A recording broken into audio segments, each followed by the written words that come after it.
Should we open up to some questions, do you think? Yeah. Well, yeah. reflections. Reflections, nice. Yeah. And yeah. Yeah.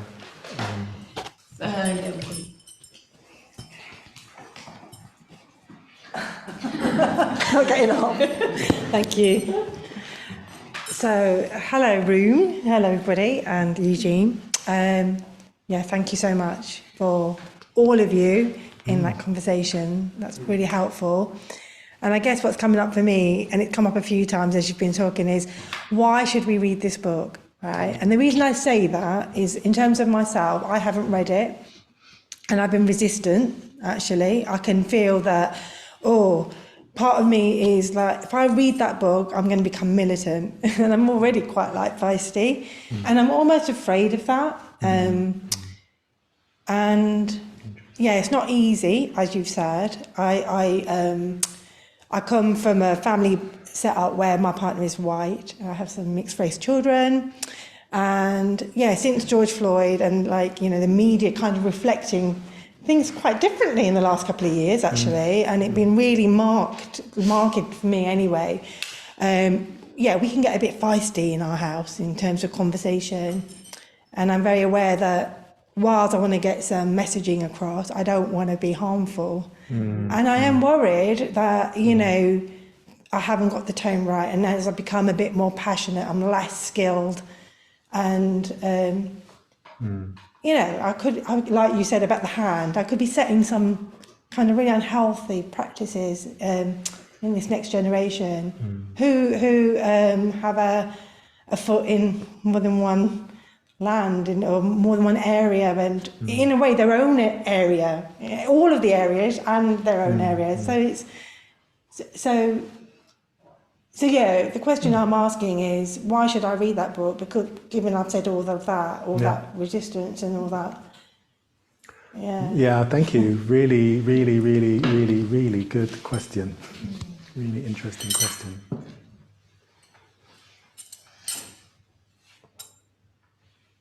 I think my fear was that as I started digging into it, I would be risking relationships that I had. Or even my relationship to the world itself, not necessarily to individual people, but the world. And that relationship would not be repairable. So I'm not sure if that's kind of where you're at, where you kind of you could say something, do something, and all of a sudden, the relationships you've had for how many years kind of just sort of fall apart. And I think also people's relationship with the world itself. You listen to the news, and I have to sort of just put a little sort of fence around how much I hear, because I then think, well, actually, I don't want to live in this world. I don't want to live in it. So if I don't listen, then I can live in it a little bit more. So I think that's genuine. That's a real genuine concern. I think one of the things about race as well is that it kind of distances people from, they kind of, there's a world and people, and all of a sudden they sort of, the more you get into this stuff, the further away they feel, and you sort of feel quite isolated as well. As another sort of feature of this. So what I always say really is that it's not really, this is a kind of formed in relationship. All this stuff is all being created through relationship, and it's only going to get healed through relationship. It's not going to be an individual kind of, crusade of doing your own personal study and trying to work it out and then applying that to the world. And it's getting into relationship with people, like-minded people. I think is a really good place to resource yourself. Because you do need resources, you can't just dive into this stuff without some resources. So why should you read this book? I don't know. I mean, you don't have to, I guess. But it sounds there's something in you that's kind of wants to, and I think if you do it with others, if you sort of go through the process with other people, it just makes it so much easier. I can't tell you. Yeah.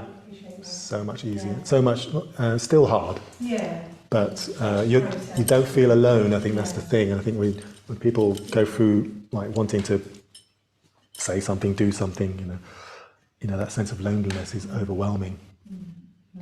Yeah. Not sure if that's enough.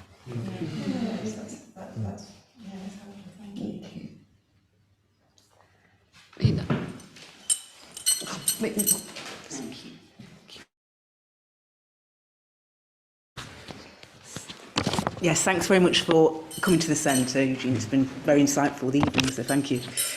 So my question, as part of the Buddhist practice, do you think it is important to strengthen or loosen our attachment with self, ego, when considering race, gender and sexual orientation? So it's quite a big question, and I don't even know if you need to break it down a bit, but it's that my understanding of the Buddhist practice is just try and loosen our attachment to our identity. Yeah.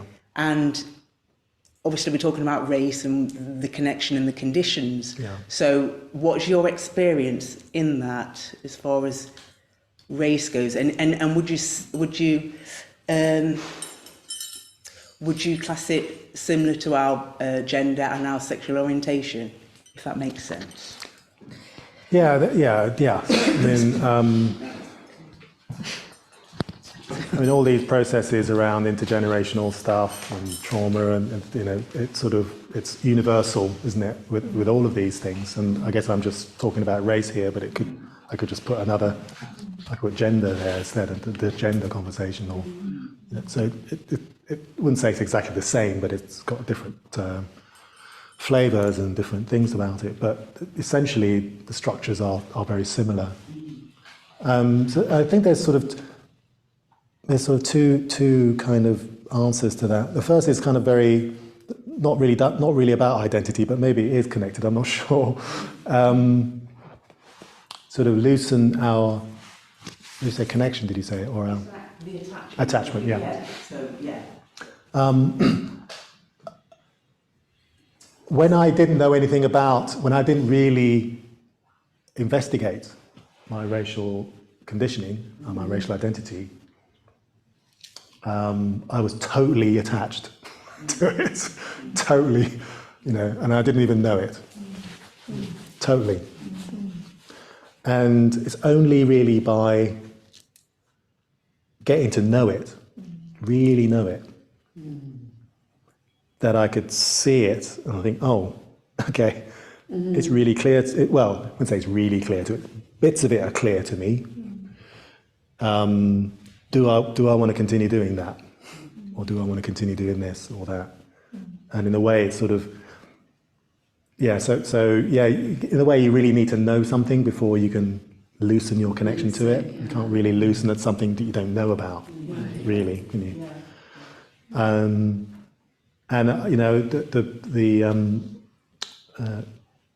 reading that Arivachin gave at the beginning about the body, and I was born with this body that was kind of got this range of expressions within it, and I was just aware that I was just basically like, that was me, just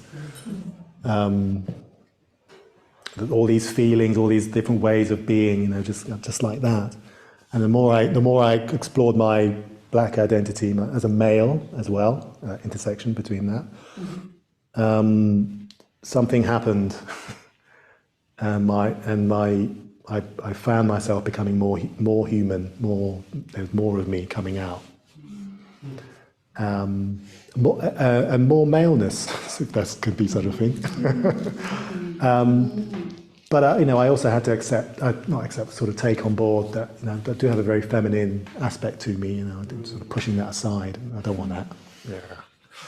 Yeah. So I think there's something about. I'm not sure how much this ties with identity, but because identity is quite it's sort of like a concept, isn't it? I don't really know if I really understand it, but I know that I can express more of myself.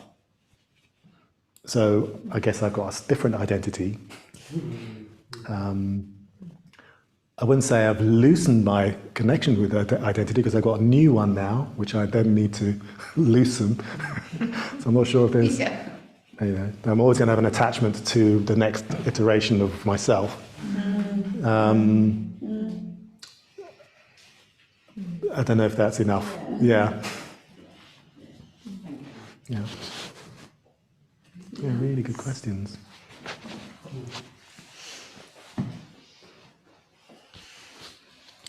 Hi. Hi. Thanks for the talk. I really enjoyed what you were saying, Asha, around terminology when you was questioning about Eugene's book. For myself, I'm a mixed race person, and I grew up in an all-white community and experienced a lot of racism. Yeah. And with that comes a lot of, we've talked about the jolt, a lot of trauma, Yeah. particularly around terminology. Yeah. So for me, like the word people of colour Yeah. causes me a trauma. Yeah. And for me, that's a barrier. I find that an active barrier. Yeah. The only group I've joined is the POC group. You know, I can't bring myself to say that I'm part of that group, Right. because it creates a trauma. And when we've talked about terminology, people have talked, you know, like global majority, Yeah. and they're saying that's going to cause trauma to white people. You know, as somebody who's half white, for me, I don't see that word as like causing a trauma to a white person, because they've not had the microaggressions and the trauma that backs that up, Yeah. and the systematic, oppression. So, what advice would you suggest for me and for others when it comes to this terminology? Because I'm quite big on it. You know, for example, you know, in terms of race, you know, there's only a human race, and it's ethnic origins or ethnic identity. Well, yeah, again, a really good question.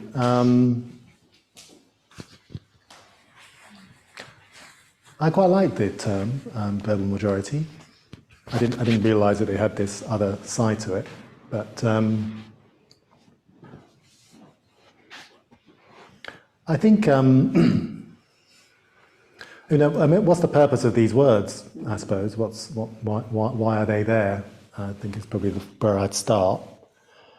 Because you know, we know that it doesn't exist in real life. There's no, I mean, in real life, there's no kind of genes we can sort of slice and dice to get this thing called race.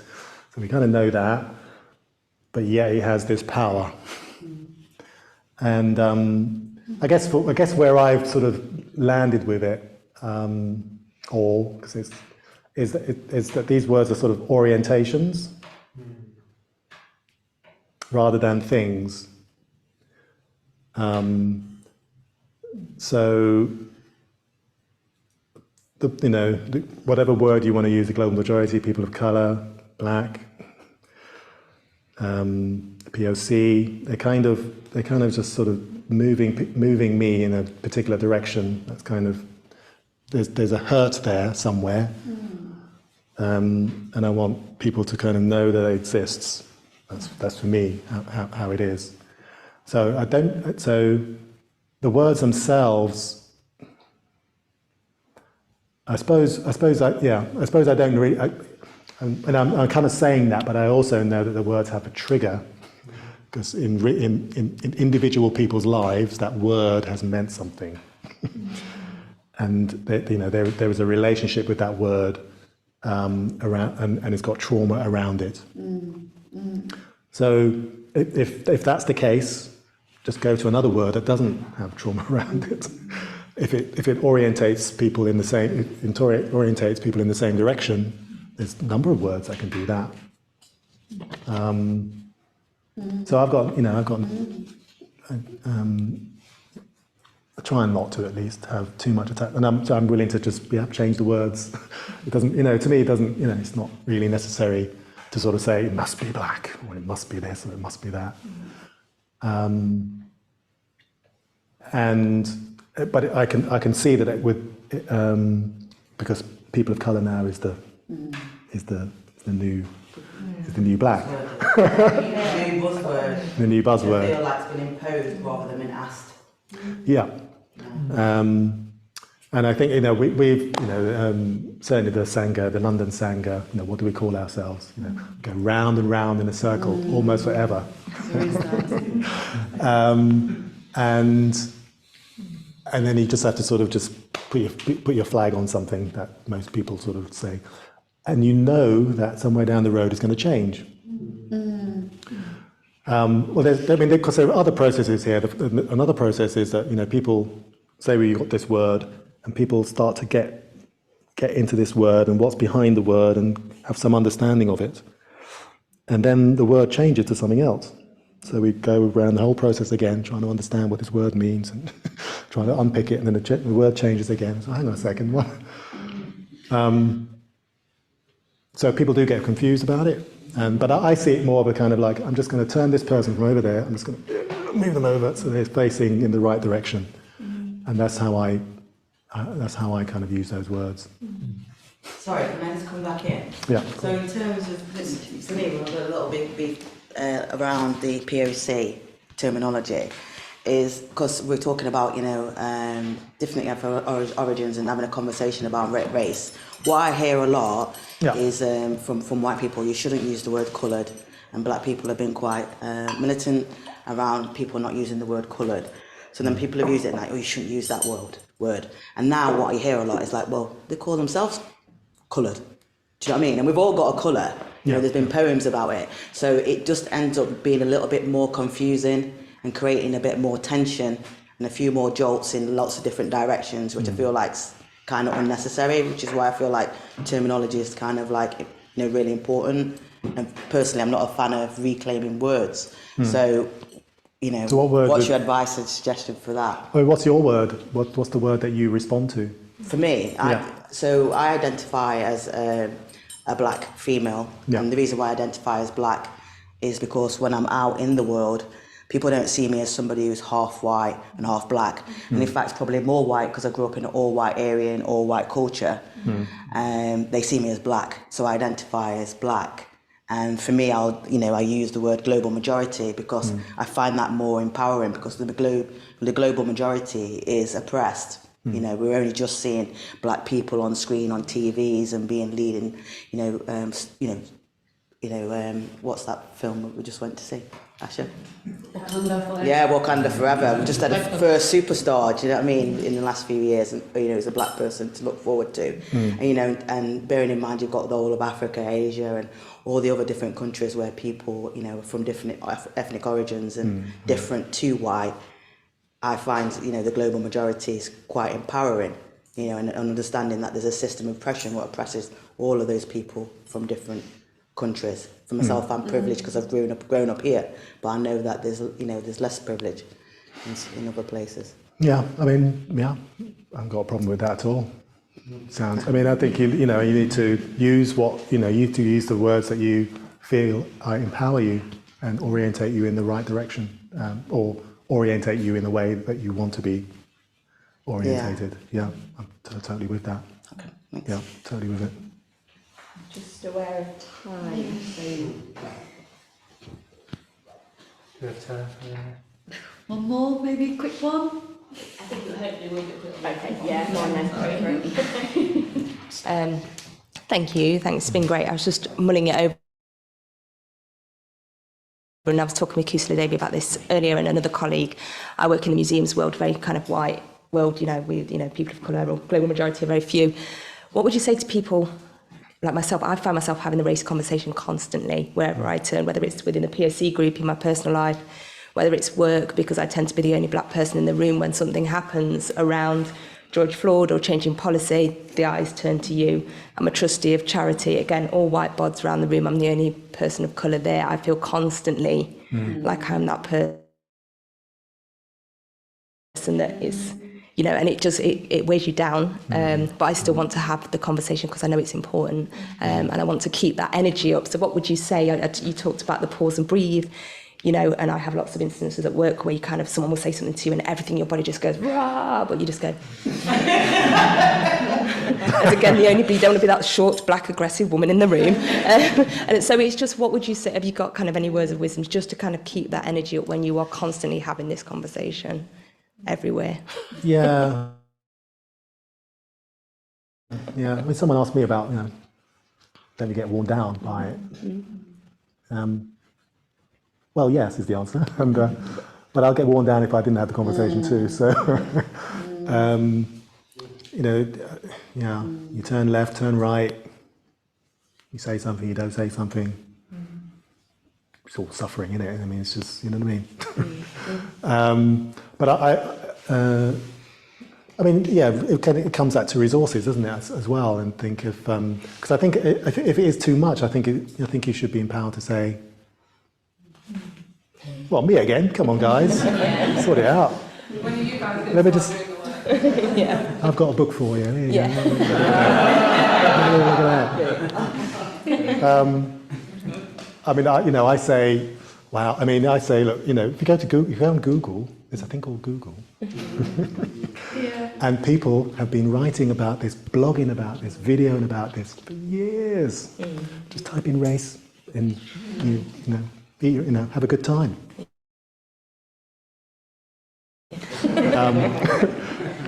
So I tend to sort of go down that that road. Signposting. I think signposting, because in a way there's so much content out there. It's just everyone's really clamouring to let you know about their experience, so they shouldn't really have to ask you at all. No. But of course, switching on the computer and typing in the search terms and watching the video is a big journey for people. Yeah. But if you just keep on saying, well, Google's got the answer, just sort of, Yeah. Thank you. Great. I think Eugene, you wanted to end. Yeah, I just thought we'd just kind of pay attention to our bodies and just, if you'd make yourself comfortable, and just, we'll just spend a minute really offering yourself some loving kindness.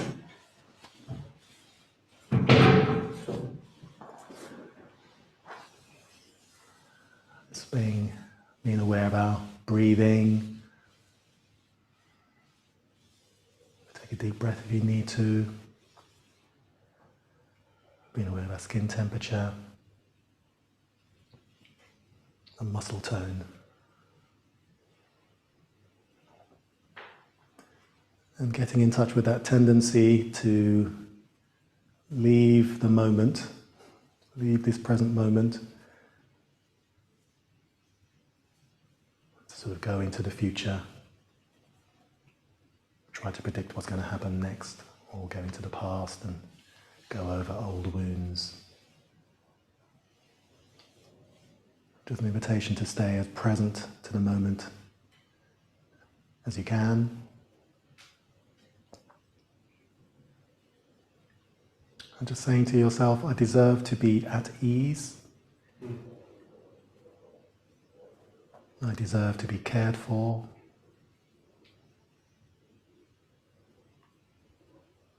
I deserve to be listened to and heard.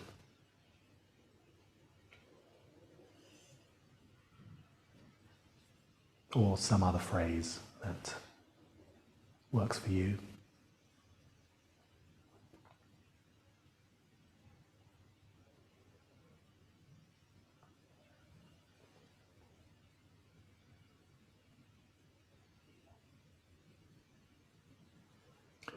And possibly inhaling into the expanse of the mind and the body.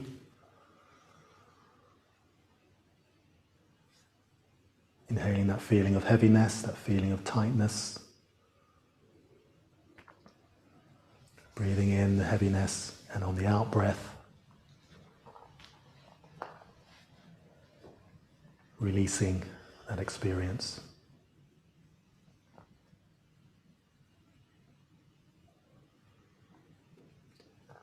Breathing in the heaviness and the tightness and the burdensomeness, and breathing out into a neutralizing force.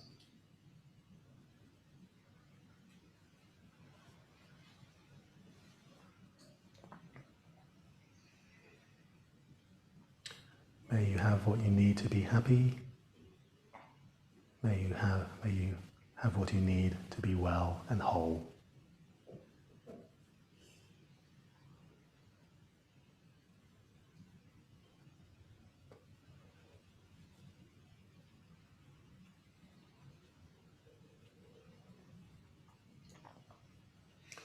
And in your own time, just relaxing from the effort and coming back into the room. And maybe using your social engagement muscles, your neck, your shoulders, moving around and having a look and seeing who else is in the room.